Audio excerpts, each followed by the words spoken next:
एक ऐसी दुनिया जहां सच बोलना बहादुरी हो, जहां ईमानदारी बेवकूफ़ी समझी जाए, जहां अमानतें लूटी जाएं, जहां ताकतवर कमज़ोर को कुचल दे, जहां मस्जिदों की मीनारें ऊंची हों लेकिन दिलों में तकवा कम हो, जहां कुरान की तिलावत हो लेकिन उस पर अमल कम हो, जहां हर इंसान दुनिया के पीछे भाग रहा हो और आखिरत को भूल चुका हो।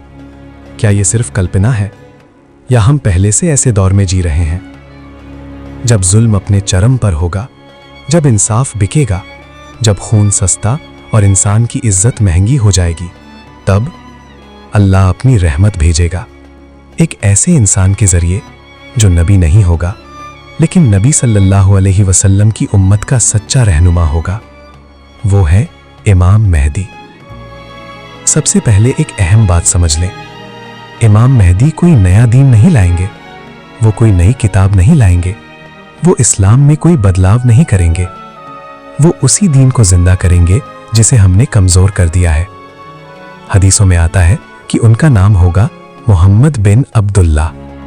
वो अहले बैत की नस्ल से होंगे, यानी हजरत फातिमा रजी अल्लाह ताला अन्हा की औलाद से। उनकी पेशानी चौड़ी होगी, नाक उभरी हुई होगी, चेहरा नूरानी होगा, लेकिन सबसे बड़ी पहचान क्या होगी?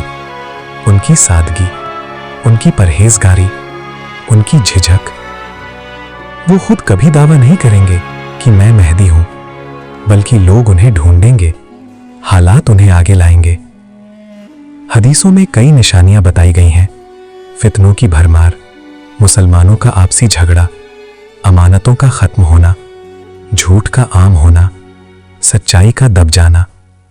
लोग इमारतें ऊंची बनाएंगे, दुनिया की दौलत पर घमंड करेंगे, लेकिन दिलों में खालीपन होगा।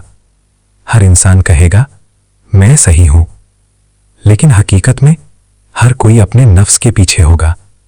युद्ध होंगे, सियासी उठापटक होगी, आर्थिक संकट आएंगे। क्या ये सब हम आज नहीं देख रहे? लेकिन सावधान रहिए, हम तारीख तय नहीं कर सकते।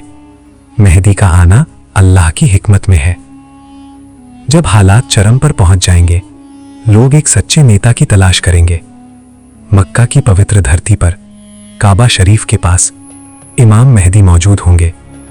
वो जिम्मेदारी से बचना चाहेंगे, खुद को लायक नहीं समझेंगे, लेकिन लोग उन्हें पहचान लेंगे।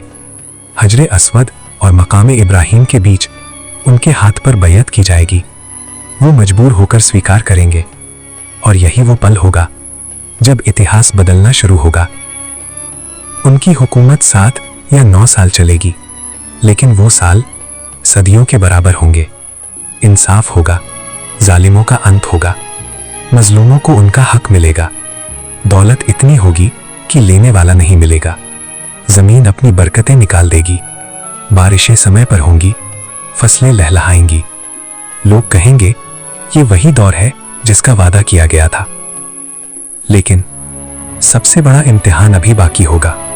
दज्जाल। वो लोगों को धोखा देगा, चमत्कार दिखाएगा, कमजोर ईमान वालों को गुमराह करेगा। लोग उसकी ताकत से प्रभावित होंगे, लेकिन सच्चे ईमान वाले कुरान और सुन्नत को पकड़कर खड़े रहेंगे। इसी दौरान आसमान से उतरेंगे हजरत ईसा अलैहिस्सलाम। वो इमाम मेहदी के पीछे नमाज पढ़ेंगे। ये इस उम्मत के लिए इज्जत की बात होगी। फिर दज्जाल का अंत होगा। अब सवाल ये नहीं कि मेहदी कब आएंगे, सवाल ये है कि क्या हम तैयार हैं? क्या हमारी नमाजें सही हैं? क्या हमारा अखलाक सही है? क्या हम गुनाह छोड़ सकते हैं? क्या हम सच्चाई के लिए खड़े हो सकते हैं? मेहदी का इंतजार करना आसान है, लेकिन खुद को बदलना मुश्किल। अगर हम चाहते हैं कि हम उनके साथ खड़े हों, तो आज से शुरुआत करनी होगी। तौबा से, नमाज से, सच्चाई से, अल्लाह पर भरोसे से। अल्लाह हमें सही रास्ते पर चलने की तौफीक दे। आमीन।